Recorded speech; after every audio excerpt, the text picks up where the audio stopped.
तर आता आम्ही आलेलो आहे काजूंना काट्या लावायला आलेलो आहे, कारण त्या वाकल्या नाही पाहिजे म्हणून एवढं अंतर कापलेलं आहे मी. उन्हाळ्यामध्ये लावलेला आहे काजू. चला तुम्हाला दाखवते. तर हे बघा किती गवत आहे आणि ह्या गवतातून आम्ही वाट काढत चाललेलो आहे. आणि आई बघा ते पुढे गवत साफ करते, म्हणजे काठीनं साईडला करते गवत, म्हणजे आम्हाला चालायला जरा रस्ता भेटेल.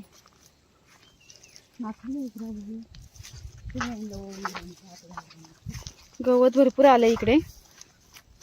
पावसामध्ये वारा वगैरे आला होता तर पूर्ण वाकून गेल्या होत्या. आम्ही साधारण म्हणजे सपोर्ट म्हणून लावलेला होता, त्या पडून गेल्या होत्या गाठ्या. आता ह्या आम्ही लांब लावलेल्या गाठ्या, उंचवाल्या जरा. तर सांगते तुम्हाला, हे बघा या काट्या आणलेल्या चिव्याच्या, ते घेऊन जाते. या काट्या आणलेल्या आहेत आणि हे बन घेऊन जाते. आता हे गवत काढून घेतोय बाजूनं, त्याच्या मुदातलं गवत काढून त्याच्यानंतर माती काढणार, नंतर मग हे कामटी लावणार.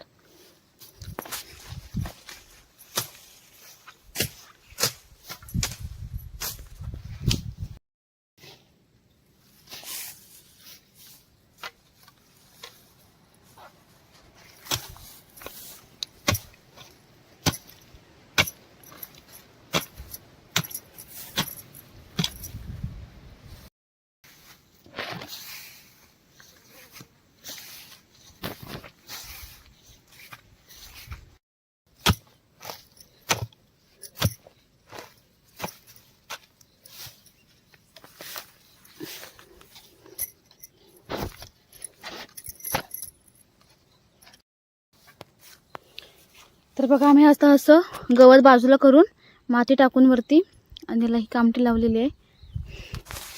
आता आमचे झालेलं आहे काजू लावून आणि आता आम्ही घरी जातोय आणि रोपं लावायचे आहेत. तर तुम्हाला पुढच्या व्हिडिओमध्ये दाखवेल. घरी जातो. तर आता आम्ही चाललेलो घरी. कामट्या लावून झाल्या आणि ऊन पण झाले भरपूर. आम्ही नाश्ता करून आलो होतो, जेवण नाही केलेलं, तर जेवण करायचं म्हणून आता घरी चाललेलो आम्ही.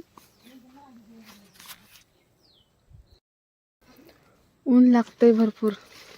आयनाचा ना टाळाच तोडायचा आहे मला.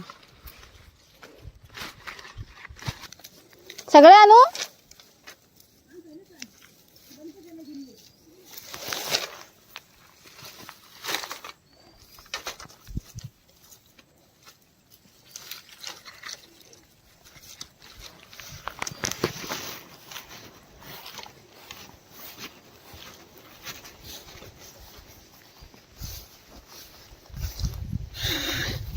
सोडाय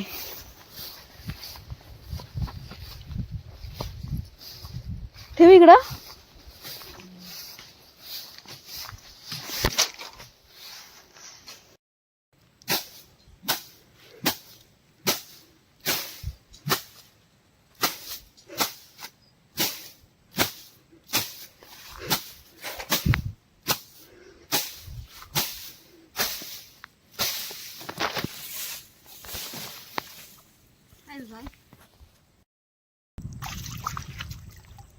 इथे मातीत भिजले, मातीनं पूर्ण माकलं होतं हे पिकाव.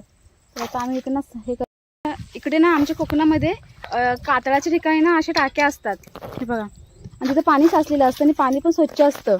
शेवाळे वगैरे आलेले असते. दिवाळीपर्यंत राहतं पाणी तसं थोडं थोडं. कापणी वगैरे, भात शेतीची कापणी वगैरे होईपर्यंत, जास्त पाऊस लागला तर असं पाणी साचून राहतं. पहा तिकडे सर्व शेती आहे.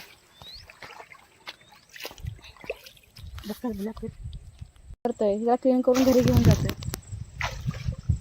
संध्याकाळ झाली.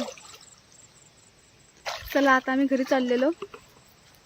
बाय. व्हिडिओ आवडला तर नक्की शेअर करा आणि नवीन असेल तर सबस्क्राईब करा.